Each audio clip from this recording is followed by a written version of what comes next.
हम लोग वंशागति के आणविक आधार मॉलिक्यूलर बेसिस ऑफ इनहेरिटेंस इस चैप्टर को समझने का प्रयास करेंगे कि इसमें क्या चीज़ें हैं, कैसे हैं।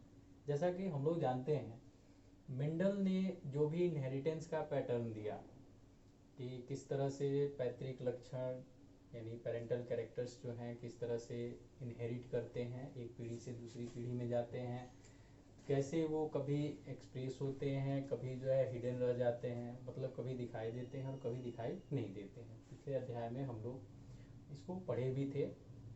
अब हम लोग ये जानने का प्रयास करेंगे कि मेंडल ने जिन चीज़ों को कारक कहा, फैक्टर कहा, जिन चीज़ों को इन कैरेक्टर्स के स्थानांतरण के लिए, इनहेरिटेंस के लिए या फिर एक्सप्रेशन के लिए जिम्मेदार माना, वो कारक आखिर क्या थे। तो ऐसा कहा जाए कि मेंडल के साथ साथ भी या फिर मेंडल के बाद मोस्टली देखा जाए तो जेनेटिक्स में जो भी खोज हुए वो मेंडल के बाद उसमें क्रांति सी आई और बहुत बड़े पैमाने पर इस पर रिसर्च चला। लेकिन कुछ जो है उनके साथ साथ भी कहा जा सकता है, जैसे कि इस संबंध में कि what are the factors, how they exist, where are they found, ये चीज़ें, इन बातों को लेकर बहुत सारे रिसर्च हुए। और इसमें पहला नाम जो है वो फ्रेडरिक फिशर का आता है, जिन्होंने 1869 में फ्रेडरिक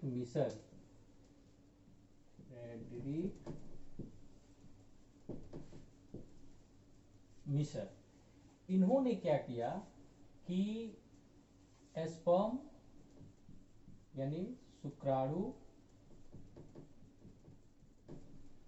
और श्वेत रक्त कणिकाएं, WBC जिसको हम कहते हैं, श्वेत रक्त कणिकाएं, इनमें से डीएनए को आइसोलेट किया।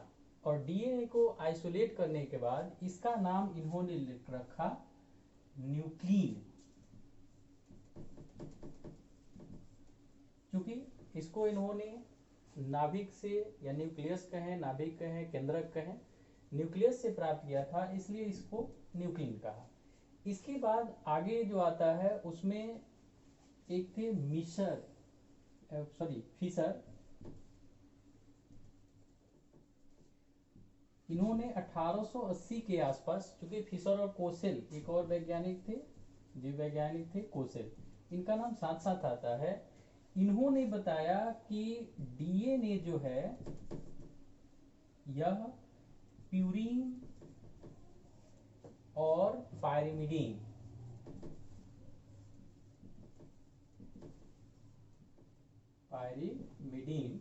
के बने होते हैं, जिसको बाद में कोसेल ने एक्सप्लेन किया। और उन्होंने बताया कि ये प्यूरीन और पायरिमिडीन जो होते हैं ये दो होते हैं, यानी 2 प्यूरीन होते हैं और 2 पायरिमिडीन होते हैं। और ये जो है डीएनए के कंस्टिट्यूएंट होते हैं। प्यूरीन में जो 2 होते हैं इसमें एडिनिन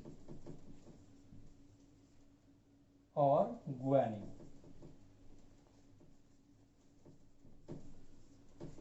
जबकि पायरिमिडीन्स जो होते हैं वो अगर डीएनए की बात करें या आरएनए की बात करें, जब अलग अलग बात करते हैं तो वहां भी वो 2 ही होते हैं। डीएनए में भी 2 ही पायरिमिडीन होंगे और आरएनए में भी 2 ही पायरिमिडीन होंगे।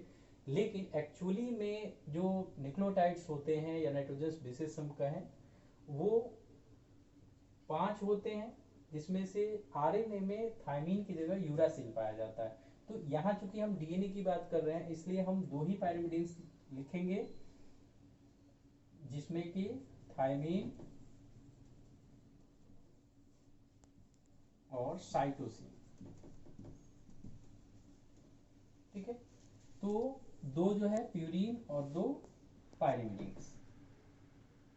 इसके बाद एक वैज्ञानिक का नाम और आता है चरगाफ। इन्होंने लगभग 1947, हालांकि इसके बीच में भी बहुत सारे इंसिडेंसेस हुए जेनेटिक्स में या कहें कि बायोलॉजी में, जो जेनेटिक्स से रिलेटेड भी थे। लेकिन चूंकि हम लोग डीएनए से संबंधित बात कर रहे हैं इसलिए हम बीच की चीजों की बात अभी नहीं करेंगे। क्योंकि बीच में ही आप ग्रिफिथ का भी एक्सपेरिमेंट पढ़े होंगे। बीच में ही ग्रिफिथ का एक्सपेरिमेंट आपको 1929 के आसपास हुआ, जिसमें यह खोजने का प्रयास किया गया कि either the DNA is the genetic material और anything responsible for the inheritance of character. मतलब कि डीएनए ही जेनेटिक मटेरियल है या कुछ और चीज है जो इनहेरिटेंस से रिलेटेड है या इनहेरिटेंस को कंट्रोल करता है। तो 1947 में चरगाफ ने बताया कि डीएनए के कंस्टिट्यूएंट में जितने प्यूरिन होते हैं, यानी जितना अनुपात जितने मात्रा में प्यूरिन होगा उतना ही मात्रा में पायरीमिडीन्स भी होंगे। अर्थात ये दोनों जो है समानुपात में पाए जाते हैं। अब इसके बाद हम बात कर लेते हैं डीएनए की। तो डीएनए जो होता है डीऑक्सीराइबोन्यूक्लिक एसिड, यह जो है हम लोग 11th में भी पढ़े होंगे, सब लोग पढ़े होंगे कि न्यूक्लिक एसिड जो होते हैं दो प्रकार के होते हैं, डीएनए आरएनए। एक डीऑक्सीराइबोन्यूक्लिक एसिड होता है, दूसरा राइबोन्यूक्लिक एसिड जिसको हम लोग आरएनए कहते हैं। वो अंतर मैं आपको आगे बता देता हूँ कि डीऑक्सी क्यों कहते हैं और एक राइबोन्यूक्लिक एसिड क्यों कहते हैं। डीऑक्सीराइबोन्यूक्लिक एसिड या डीएनए के बारे में अगर हम बात करें तो पीछे हम लोग जो है न्यूक्लिन की बात की, वहीं जो है आगे आकर के उसमें प्यूरिन पायरिमिडीन्स की भी बात हुई। डीएनए भी एक न्यूक्लिक एसिड है और यह जो है it is the genetic material that proven later, genetic material for nearly all the living beings. हालांकि कुछ वायरसेस में डीएनए की जगह जो है आरएनए न्यूक्लिक एसिड के रूप में पाया जाता है और वहीं उसके इनहेरिटेंस को कंट्रोल भी करता है। डीएनए की अगर कंस्टिट्यूएंट्स की बात करें, इसके स्ट्रक्चर की बात करें, इसके क्वांटिटी की बात करें, तो क्वांटिटी में DNA varying from species to species, यानी कि जीव से जीव में डीएनए की मात्रा अलग अलग होती है। कुछ में जो है ज़्यादा होता है, कुछ में कम होता है। अगर हम बैक्टीरियोफेज की बात करें जिसको 5 × 124, तो इसमें लगभग 5800 के आसपास बेस पेयर्स मतलब न्यूक्लियोटाइड्स उसके डीएनए में होते हैं। वहीं अगर ह्यूमन की बात करें तो ह्यूमन का जो डीएनए है इसका लेंथ लगभग 174 सेंटीमीटर यानी 1.7 मीटर के आसपास होता है।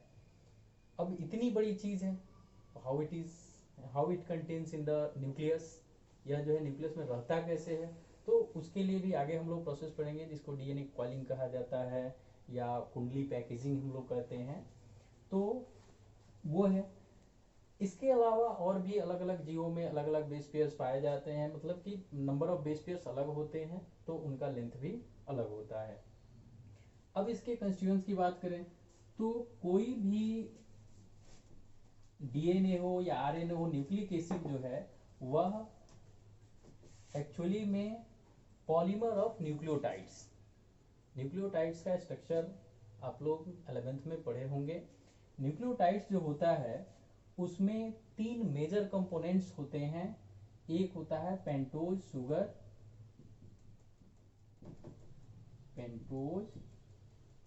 शुगर, अब वो राइबोस और डीऑक्सीराइबोस, राइबोस और डीऑक्सीराइबोस।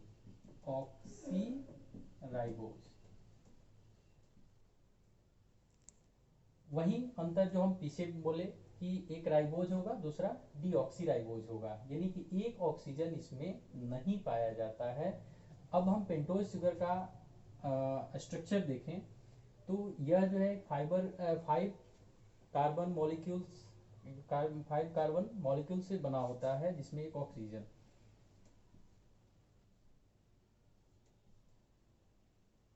इसमें 4 जो है कार्बन एटम्स जो हैं वो इस तरह से जुड़े रहते हैं, जबकि 5वां कार्बन एटम जो है वो इथाइल समूह का हिस्सा होता है। अब यहाँ पे हम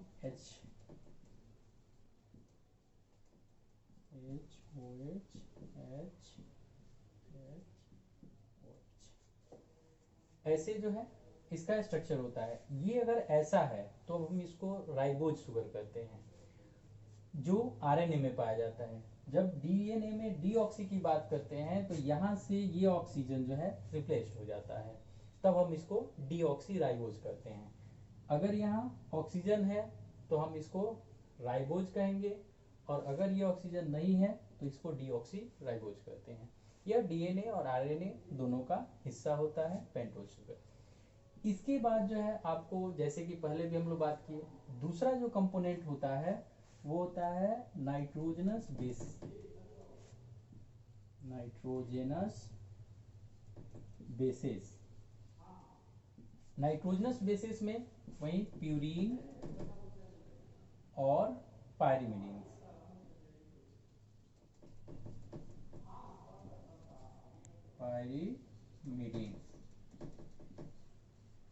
प्यूरीन्स और पायरिमिडीन्स, दो प्यूरीन दो पायरिमिडीन्स। प्यूरीन्स जो होते हैं ये सिंगल बेंजीन रिंग के बने होते हैं, मतलब कि ये जो है जैसे बेंजीन में 6 कार्बन परमाणु होते हैं, वैसे ही यह 6 सदस्यों का एक रिंग होता है, लेकिन इसमें जो है 2 यानी पहले और तीसरे स्थान पर नाइट्रोजन होता है। तो प्यूरीन का हम एक जेन्युइन स्ट्रक्चर समझते हैं कि प्यूरीन अगर होगा तो यह होगा आपको, अगर हम इधर से शुरू करें तो एन, फिर सी, फिर एन, फिर सी, फिर सी और सी, ऐसे।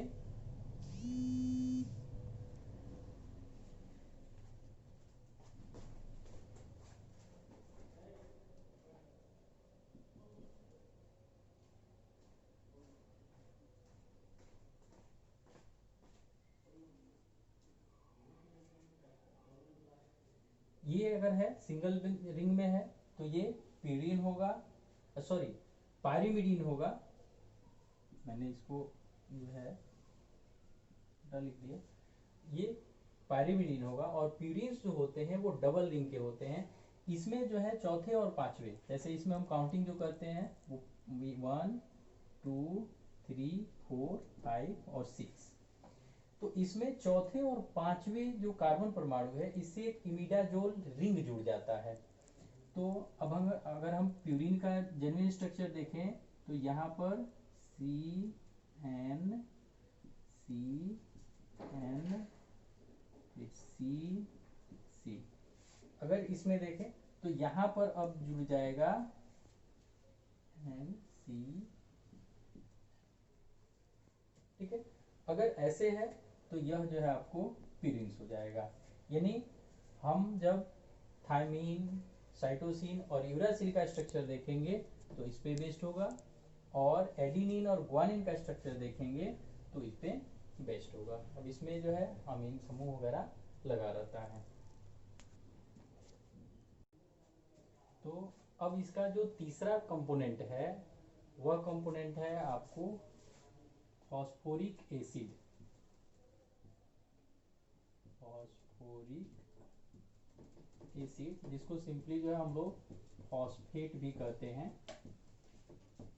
यह जो होता है H3PO4, ये क्या करता है कि एक्चुअली में न्यूक्लियोटाइड्स, यानी जब पेंटोज शुगर जो है, पेंटोज शुगर जब नाइट्रोजनस बेस से जुड़ता है तब यह बनाता है न्यूक्लियोसाइड, और इसमें जब फॉस्फेरिक एसिड जुड़ जाता है तब यह बनाता है न्यूक्लियोटाइड। इसका स्ट्रक्चर देखा जाए तो P और OH, OH, OH, O, यानी यह PO4 होता है। यह इसका स्ट्रक्चर होता है।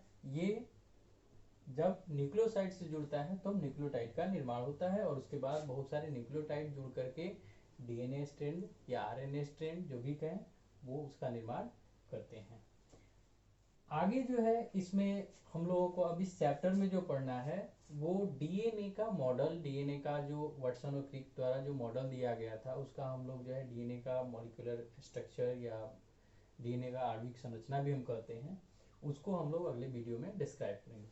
अभी तक जो कुछ भी हम लोग डिस्कस किए इसमें जो मुख्य बातें हैं, थोड़ा बहुत हम लोगों को डेट हिस्ट्री याद रखनी होती है, और परीक्षा के अगर व्यू से देखें तो उसमें इस सब अभी तक जो कुछ भी हम लोग पढ़े इससे जो है बहुत ज़्यादा क्वेश्चन नहीं पूछे जाते हैं, लेकिन एमसीक्यू में इसके जो भी कंपोनेंट्स हैं, जैसे शुगर, राइबोज शुगर हो गया, पेंटोज शुगर जो भी कहें, तो शुगर हो गया, इसके बाद नाइट्रोजनस बेसिस हो गए, फॉस्फोरिक एसिड हो गया, न्यूक्लियोसाइड, न्यूक्लियोटाइड, इन सब का कंस्टिट्यूएंट वगैरह पूछ सकता है। तो इतनी चीज़ें हमें ध्यान में रखनी होगी। आगे जो हम पढ़ेंगे वो इसका काफ़ी महत्वपूर्ण पार्ट है, महत्वपूर्ण टॉपिक है, और उस टॉपिक से रिलेटेड क्वेश्चन आपको हर बार पूछता है। जैसा कि हम लोग जानते हैं कि आप प्रीवियस ईयर के क्वेश्चंस भी देखेंगे तो उसमें डीएनए का स्ट्रक्चर जो है बार बार पूछता है। कभी जो है उसका केवल ग्राफिक पूछ देगा, पिक्चर कहें, ग्राफिक कहें, जो भी कहें वो पूछ देगा, और कभी कभी उसका जो है डिटेल स्ट्रक्चर डिस्क्राइब करने के लिए दे देता है। तो उसको हम लोग अगले वीडियो में डिस्कस करेंगे, बनाने का प्रयास करेंगे, देखेंगे। अब इससे संबंधित या आगे भी किसी भी चैप्टर से हो या इसी चैप्टर से हो, अगर आपको आपके मन में किसी तरह का कोई डाउट चल रहा हो तो आप लोग जो है वीडियो के नीचे जो भी कमेंट बॉक्स होगा उसमें, या डाउट का जो ऑप्शन होगा उसमें आप लोग अपना डाउट जो है भेज देंगे, मैं उसे सॉल्व करता हूँ।